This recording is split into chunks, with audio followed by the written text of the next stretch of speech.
Sva bića, Bože, svedoče o Tvom biću, jasnije nego sat o sajđiji i grad o gradiocima, i pesma o pevaču, i reč o jeziku i razumu.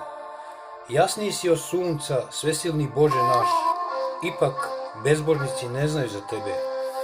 I još crnje bezbožnici u zlobi srca svoga neće da znaju za Tebe. Zagnjuruju glave svoje u zemlju kao noj u pesak i viču: ne vidimo ga, ne znamo ga, nema ga. Ja im zborim rečima o Tebi, koji si sazdao reč i ustrojio govor. Oni se smeju, ja im činim milost u ime Tvoje, oni se srde. Ja im ponavljam reči proroka Tvojega: ko poznaje gospodara svojega? Kako vi ljudi da ne poznajete Gospoda svoga? A oni odgovaraju: nema Gospoda. Odsekla se reka od izvora, presušit će. Presušilo je srce u bezbožnika, presušit će im sasvim i razum. Poludeće, kao što su svi bezbožnici poludeli. Strah me obuzima da pored mene živog susedi moji ne potonu u ad. O izvore života, kaži mi, kaži slugi Tvome, kako tolika smrt može saviti gnezdo u živoj duši čovekovi. O večno sunce pravde i istine, kako toliki mrak može pasti na razum čovečiji, da ne može da pročita i razume početno i završno slovo svih bića u svetu.